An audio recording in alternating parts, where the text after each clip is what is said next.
तो ट्वेल्थ का मैथ्स यहाँ से स्टार्ट होता है। कंडीशनल प्रोबेबिलिटी 8th में भी पढ़े हैं, 9th में भी पढ़े हैं, 10th में भी पढ़े हैं, 11th में भी पढ़े हैं, फिर 12th में भी पढ़ रहे हैं प्रोबेबिलिटी।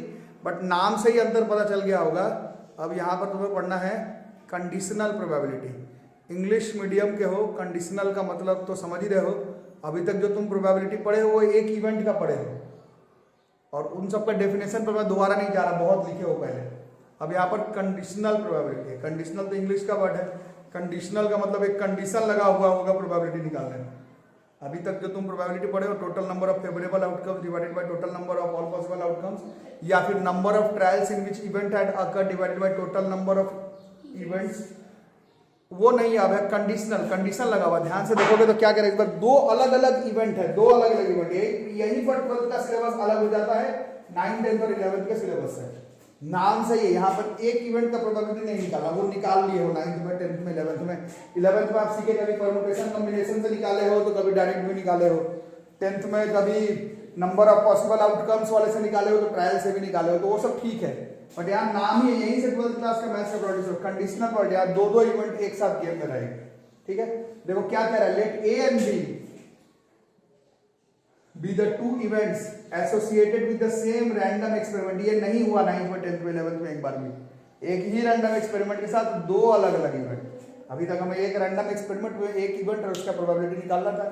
एक ही रैंडम एक्सपेरिमेंट का दो अलग अलग इवेंट। यही 12th क्लास का पहला चैप्टर है। Let A and B be the two events associated with the same random experiment, then probability of occurrence of A तो निकाल रहे हो, लेकिन इसमें एक कंडीशन है, नीचे लाइन खींच लेना।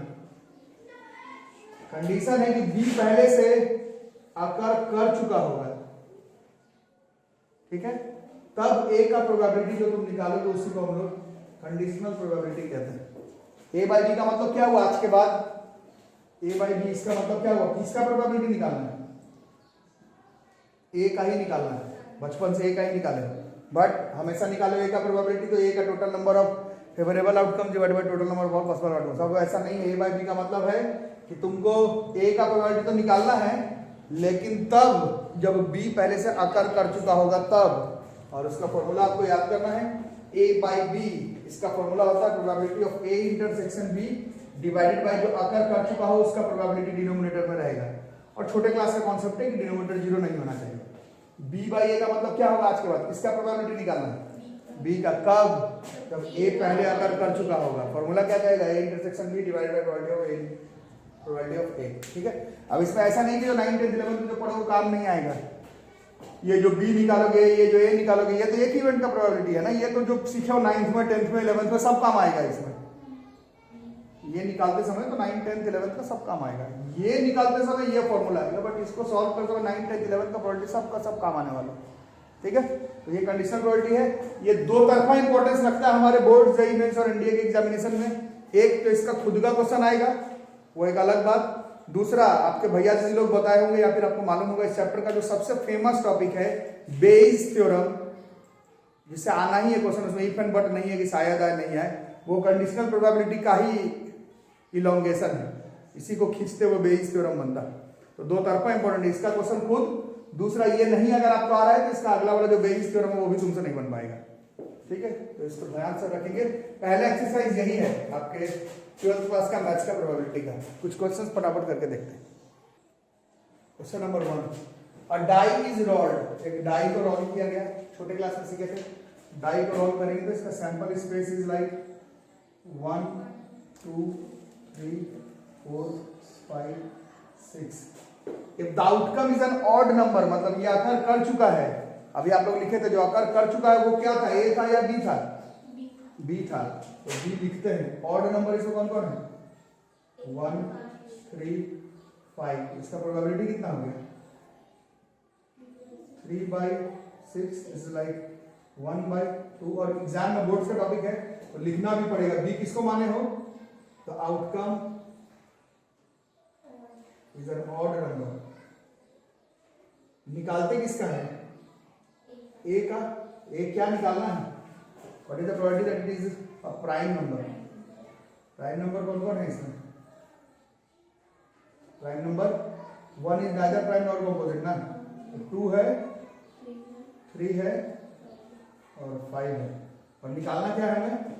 प्रोबेबिलिटी ऑफ प्राइम नंबर कब, जब बी अगर कर चुका हो। ए बाई निकालना है, ए बाई बी निकालना है। ये समझ में आ गया सबको? ठीक है। अब फॉर्मूला याद करेंगे। फॉर्मूला क्या है? A intersection B by probability of B. मतलब हमें मालूम है कि इसमें हमें इंटरसेक्शन बी निकालना ही है। ए इंटरसेक्शन बी कौन हो जाएगा इसे? ए इंटरसेक्शन बी जो दोनों में हो, कौन कौन है? 3 और 5। इसका प्रोबेबिलिटी कितना होगा? Probability of A intersection B 6 2/6 1/3। Formula में डाल दिए ए इंटरसेक्शन बी का 1/3 by 1/2 इज लाइक 2/3। इस क्वेश्चन का आंसर होगा। इसमें ए बी पहचानना है, बोर्ड से लिख देना है किसको माने हो। उसके बाद ज्यादा झमेला कंडीशनल प्रोबेबिलिटी में नहीं होना चाहिए। 10 cards numbered 1 to 10, 10 cards numbered 1 to 10 are placed in a box, mixed up thoroughly, and then one card is drawn at random. It is known that the number on the drawn card is more than 3. What is the probability that it is an even number? ठीक है। कैसे कैसे होगा? पहले क्या करेंगे? Sample space. कहां से कहां तक कार्ड है?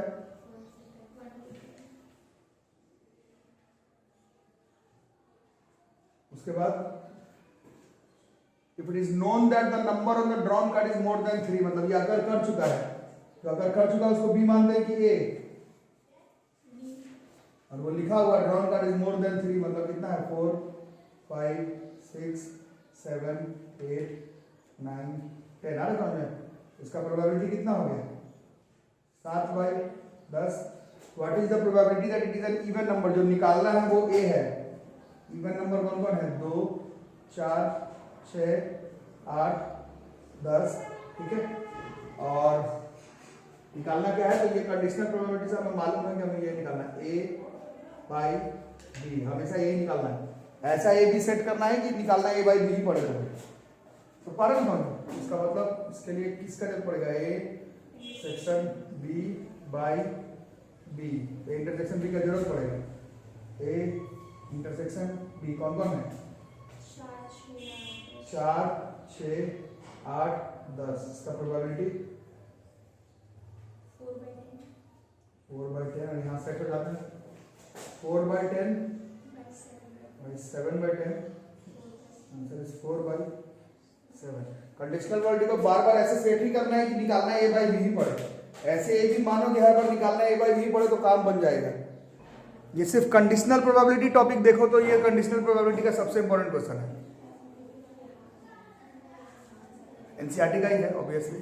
Assume that each born children is equally likely to be a boy or a girl. Each born child है, each born child is equally likely to be boy or a girl. If a family has got 2 children, what is the conditional probability that both are girls? इसका conditional probability निकालना है कि दोनों क्या होनी चाहिए? लड़की। अब given that क्या है? conditional probability क्या है? youngest child जो है वो गर्ल होनी चाहिए। दूसरे में at least one of the children is a girl, ये कंडीशनल प्रोबेबिलिटी है। ठीक है। तो इसमें क्योंकि यंगर ओल्डर का बात है इसलिए इसका सैंपल स्पेस भी थोड़ा ठीक से लिखना पड़ेगा। सिर्फ बॉय 1 बॉय 2 गर्ल 1 गर्ल 2 लिखने पे नहीं होगा। यंगर ओल्डर का भी बात होगा। क्वेश्चन समझ में आ रहा है? तो सैंपल स्पेस क्या क्या हो सकता है? ऐसे देखो, शुरुआत में ही मान लेते हैं B1 मानते हैं हम लोग ओल्डर बॉय को। ठीक है। अब B2 मान लेंगे यंगर बॉय को। यंग ओल्ड का बात हो रहा है इसलिए, नहीं तो आराम से B1 G2 B2 G1 लिख के हो जाता है। यहाँ पर यंगर ओल्डर का बात इसमें थोड़ा सा पेच है। G1 मान लेंगे ओल्डर गर्ल को, G2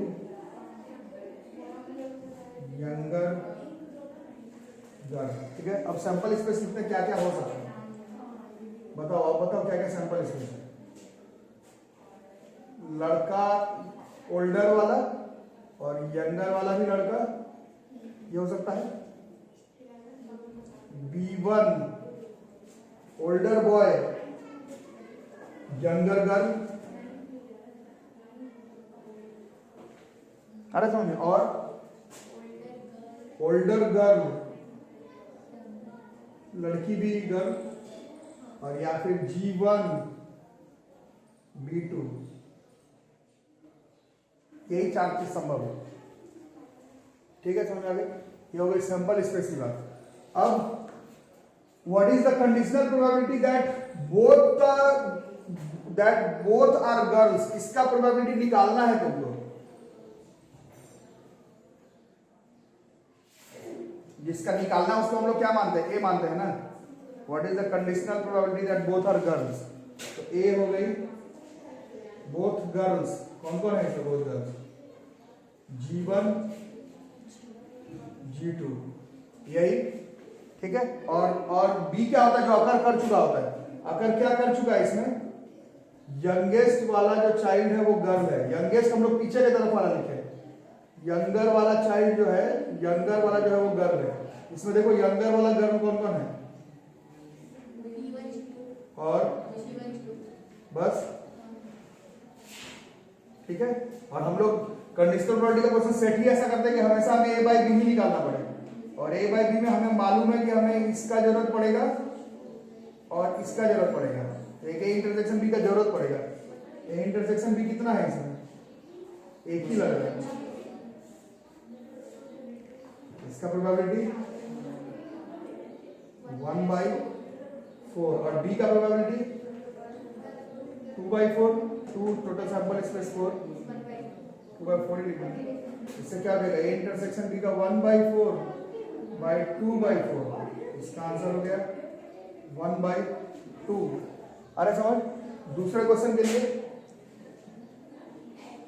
ए तो सेम ही रह गया, बोथ आर गर्ल्स का ही निकालना है, बट जो अकर कर चुका है वो चेंज हो गया है। अकर कर चुका है at least one of the children is a girl, कम से कम एक लड़की होनी चाहिए, तो उसमें तीनों ही है। कम से कम एक में दोनों भी चलेंगे। और हमें जानबूझ करके मालूम है कि हम लोग इसको ऐसा ही एक बार सेट करते हैं कि हमें जरूरत पड़ने वाला है इंटरसेक्शन बी का। ये फिर से उतना ही है G1 G2, बट इसका जो प्रोबेबिलिटी है वो तो ठीक ही रहा, ये तो 1/4 ही रह गया, और बी का प्रोबेबिलिटी चेंज हो गया 3/4। कंडीशनल प्रोबेबिलिटी हम लोग ऐसे ही सेट ही करते हैं जानबूझ करके, निकालना ही हमें इंटरसेक्शन बी बाई बी पड़े। So this is like 3/4। क्या करना है? Intersection is 1/4/3/4। एक नंबर क्वेश्चन है ये, आपका पहला एक्सरसाइज है कंडीशनल प्रोबेबिलिटी। आज ही घर पर जाकर के मेक श्योर करो कि कंडीशनल प्रोबेबिलिटी का जितना क्वेश्चन हो सके आप लोग बना लें, और एक बार कंडीशनल प्रोबेबिलिटी ठीक से कर सकोगे तो हम लोग चैप्टर को अगले क्लास में आगे लेकर के चल पाएंगे। ठीक है, तो आपका काम रहा कि कम से कम कंडीशनल प्रोबेबिलिटी सब लोग ध्यान से देख लेगा। मिलते हैं अगली क्लास में, तब तक के लिए थैंक यू।